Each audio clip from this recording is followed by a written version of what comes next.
아이고, 어제 세금 고지서 받으셨다고요? 그냥 자식한테 생활비 좀 보냈는데 증여세라니 말도 안 돼요. 맞아요. 요새는 부모가 자식 용돈 주는 것도 국세청에서 다 들여다본대요. 우리 둘째가 집 사는데 도와준다고 2천만 원 보냈더니 세무서에서 연락이 왔다니까요. 아니, 그럼 우리 자식들 학비는 어떻게 보내야 하나? 이제 가족끼리도 돈 오가는 거 조심해야 한다는 거야? 요즘 경로당이나 동네 사랑방에서 이런 대화가 심심치 않게 들립니다.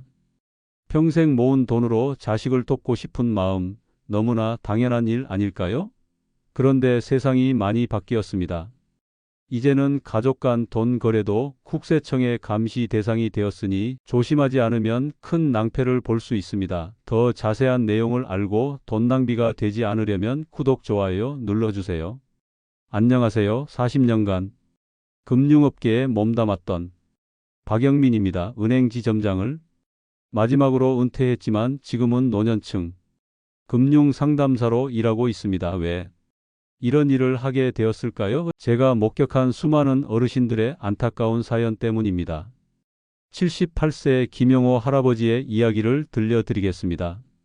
김 할아버지는 40년간 철물점을 운영하며 성실하게 모은 돈으로 손자의 대학 등록금을 도와주고 싶었습니다. 그래서 손자 통장에 학기마다 500만 원씩 송금했는데 어느 날 갑자기 국세청에서 증여세 신고하지 않았다는 통지서가 날아왔습니다. 내가 내 돈을 손자 학비로 보낸 게 뭐가 문제인가? 이게 무슨 세상이야? 김 할아버지는 너무 화가 나고 억울했습니다. 하지만 더 큰 문제는 그 통지서가 2년 전 송금부터 소급 적용되어 계산된 세금이었다는 점입니다. 할아버지는 학비라고 계좌 메모도 남기지 않았고 손자와 주고받은 문자도 지워버렸기 때문에 이것이 증여가 아니라 교육비 지원이라는 것을 증명할 수 없었습니다. 국세청은 최근 몇 년 사이 가족 간 돈 거래를 꼼꼼히 살피기 시작했습니다. 왜 그럴까요? 국가 재정이 어려워지면서 세금을 더 걷어야 하는 상황이 되었기 때문입니다. 더구나 2025년 5월부터는 세무 공무원이 세금을 더 많이 걷어내면 그 금액의 10%를 포상금으로 받는 제도까지 시행되고 있어 이제 우리 어르신들의 통장도 안전하지 않게 된 것입니다. 가족끼리 돈을 주고받는 것이 왜 문제가 될까요? 국세청 입장에서는 이것이 증여로 보이기 때문입니다. 법적으로 부모가 성인 자녀에게 줄 수 있는 증여세 면제 한도는 10년간 5천만 원입니다. 이 금액을 넘으면 세금을 내야 합니다. 그런데 대부분의 어르신들은 이런 법을 잘 모르고 계시죠. 더 무서운 것은 국세청이 자금의 출처를 증명하라고 요구할 때 증명을 못하면 세금을 내야 한다는 점입니다. 즉, 이건 증여가 아니다라는 것을 우리가 직접 증명해야 하는 것입니다. 우리 딸 결혼한다고 5천만 원 보태줬더니 세금 폭탄이 떨어졌어요. 75세 박순자 할머니의 이야기입니다. 평생 미용실을 운영하며 한 푼 두 푼 모은 돈으로 딸의 결혼을 도와주고 싶었던 마음, 너무나 당연한 것 아닐까요? 그런데 1년 후 국세청에서 증여세 고지서가 날아왔습니다.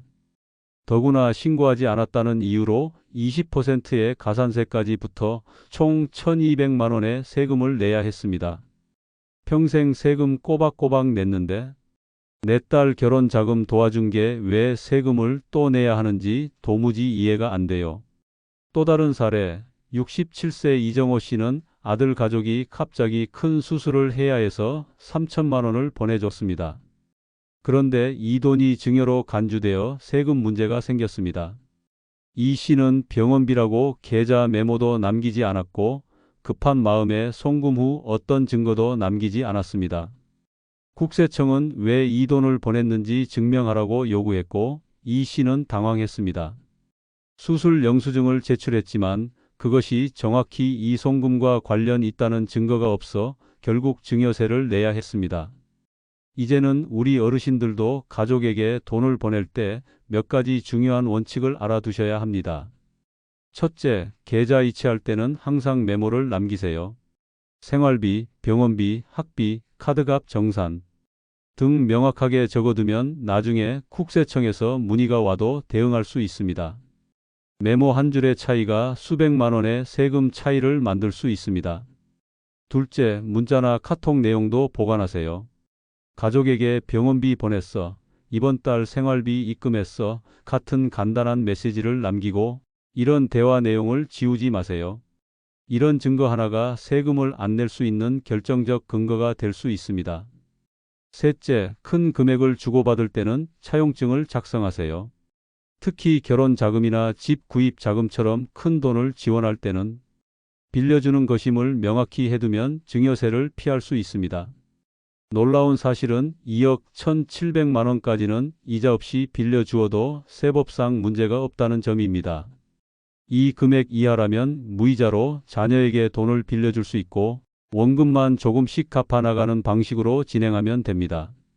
요즘 국세청은 가족 간 계좌 거래를 실시간으로 모니터링하는 시스템을 갖추고 있습니다. 월말이면 송금 패턴, 금액의 일정함, 주기적인 이체 등을 분석해 이상 거래를 찾아냅니다. 그러니 우리 어르신들도 이제는 세금에 대해 조금 더 알아두실 필요가 있습니다. 현금으로 주면 추적이 안 되지 않을까요? 많은 어르신들이 이런 생각을 하십니다. 하지만 이제는 현금도 안전하지 않습니다. 73세 정미숙 할머니의 이야기를 들어보세요. 정 할머니는 아들 결혼 자금으로 3천만 원을 현금으로 준비했습니다. 은행에서 현금을 찾아 아들에게 건네주었고 아들은 그 돈을 다시 자신의 계좌에 입금했습니다. 몇 달 후 국세청에서 연락이 왔습니다. 이 돈이 어디서 나왔는지 소명하라는 요청이었습니다. 알고 계셨나요? 하루에 1천만 원 이상 현금을 입금하거나 출금하면 그 내역은 자동으로 금융정보분석원을 통해 국세청으로 보고됩니다. 이를 고액 현금 거래 보고 제도라고 합니다. 그럼 1,000만 원씩 나눠서 입금하면 되겠네? 라고 생각하실 수도 있지만 이것도 위험합니다. 예를 들어 995만 원씩 여러 날에 걸쳐 입금하거나 여러 은행에 나눠 입금하는 것도 의심 거래로 보고될 수 있습니다. 은행 직원이 이상하다고 판단하면 그 자체로 보고 대상이 됩니다. 그렇다면 어떻게 해야 할까요? 가족에게 도움을 주면서도 세금 문제를 피할 수 있는 현명한 방법을 알려드리겠습니다. 먼저 증여세 공제 한도를 알아두세요. 국가에서 정한 증여세 면제 한도는 다음과 같습니다. 마이너스 배우자에게는 6억 원, 마이너스 부모가 성인 자녀에게 주는 경우 5천만 원, 마이너스 미성년 자녀에게는 2천만 원, 마이너스 형제 자매나 기타 친족에게는 1천만 원. 중요한 점은 이 금액은 10년 동안 증여한 금액을 모두 합친 것입니다.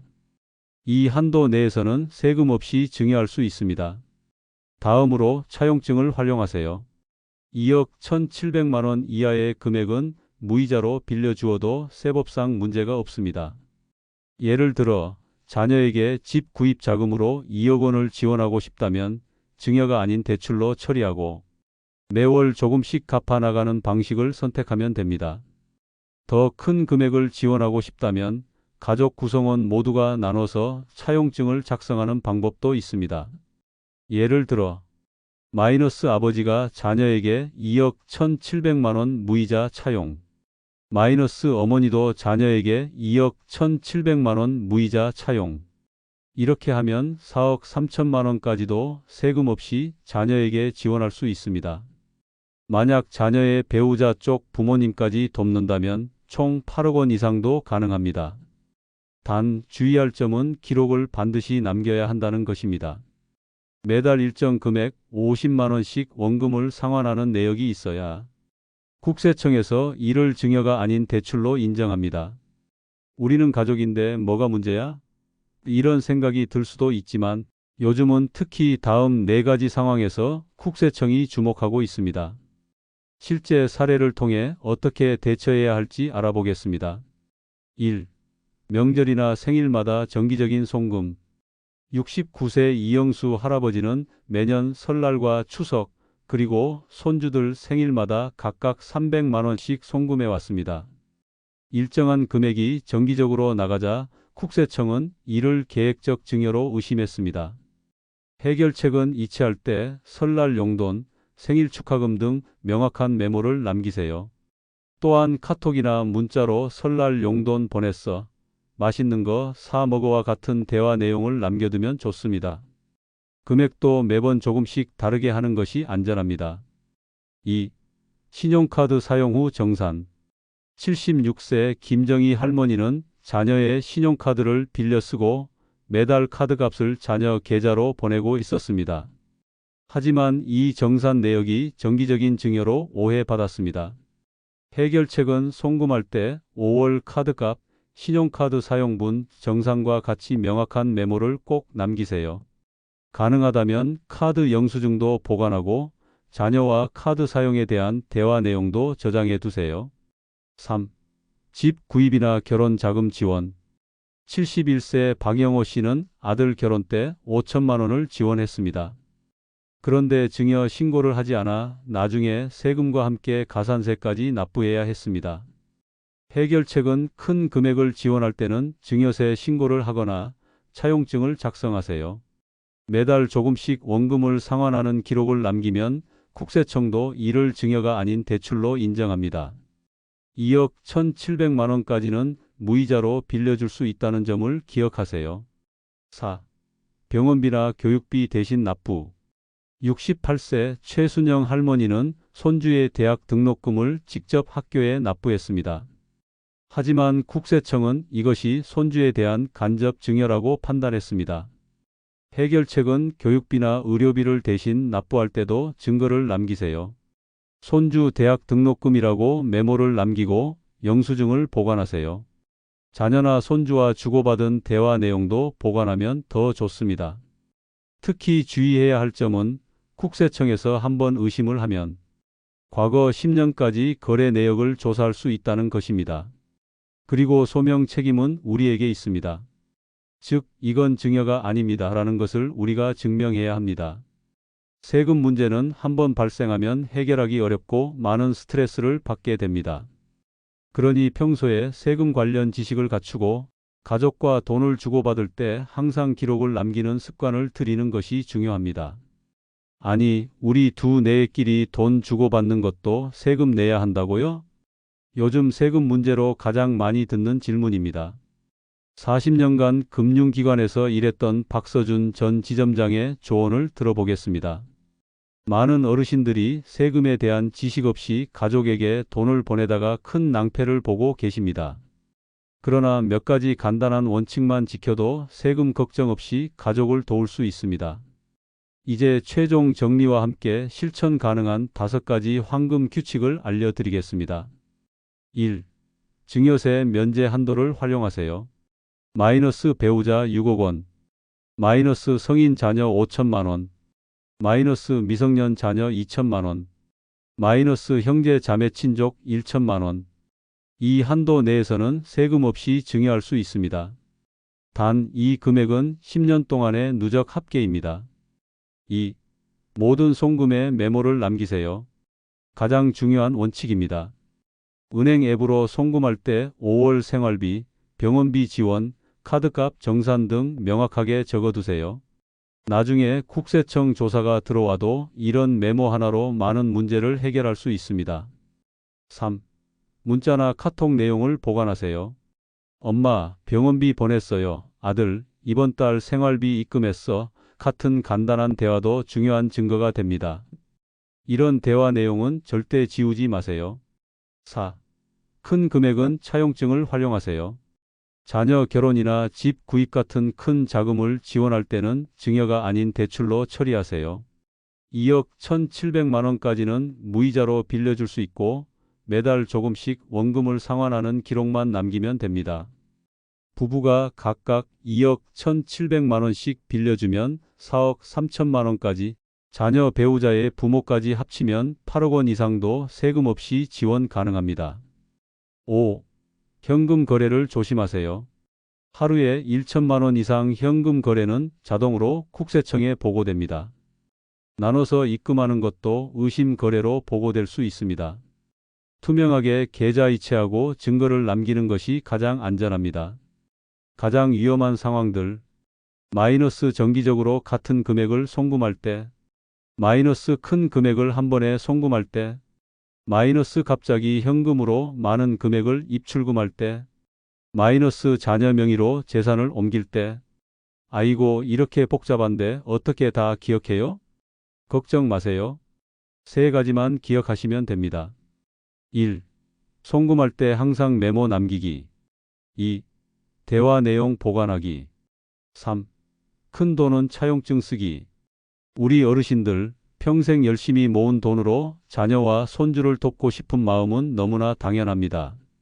하지만 이제는 세금 문제도 함께 고려해야 하는 시대가 되었습니다. 오늘 알려드린 방법들을 실천하시면 가족도 돕고 세금도 아끼는 일석이조의 효과를 보실 수 있습니다.